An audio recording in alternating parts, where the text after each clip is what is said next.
حبايب قلبي عاملين ايه؟ يا رب تكونوا بخير. قبل اي حاجه متنسوش ان انتوا تصلوا على النبي. بصوا يا جماعه، دي هعمل لكم بقى النهارده صلصه طماطم تحفه قوي بطريقتي.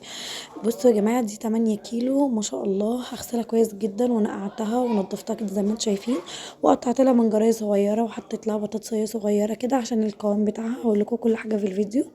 هبتدي ان انا احطها كده على النار، تاخد غلوه. يا جماعه انتوا عارفين الطريقه بتاعتي، اللي متابعني انا بديها غلوه وبعد كده بضربها بالهاند بلندر. بس كده يا جماعة، الطماطم بتاعتي استوت زي ما انتم شايفين كده، اتسلقت كويس والبطاطس كل حاجة تمام. هبتدي ان انا اضربها بالهاند بلندر كده.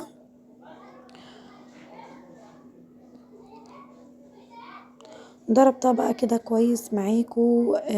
ما شاء الله يا جماعة، كمية بجد حلوة قوي وهي هتكفيني فعلا في شهر رمضان.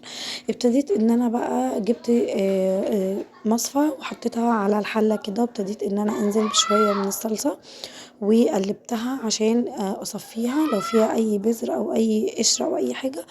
ببتدي ان انا اتخلص منها وبتكون الصلصه معايا صافيه كده زي ما انتم شايفين بقى في الفيديو ده. حلوه قوي، لونها جميل جدا. هبتدي بقى احط معلقه كبيره بابريكا، معلقه كبيره سكر، معلقه كبيره من الملح، وقلبتها بقى كويس جدا كده زي ما انتم شايفين، ورفعتها على النار على نار هاديه عشان قوامها يكون كويس جدا زي ما انتم شايفين كده. وهبتدي ان انا احطها بقى في اكياس واحطها في الفريزر. بصوا بقى يا جماعه، ما شاء الله حلوه قوي قوي. بجد لونها خطير. القوام بتاعها جميل جدا ما شاء الله. عملت لي 8 اكياس يا جماعه.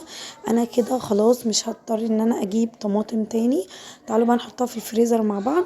حطيتها بقى كده في الفريزر، ودي البسله اللي عملتها معاكم امبارح، ودي الطماطم. ما تنسوش بقى ان انتوا تشتركوا في القناه اللي مشتركش، وتفعلوا زر الجرس عشان يوصلكوا كل جديد على اليوتيوب. واستنوني الفيديو الجاي. باي باي.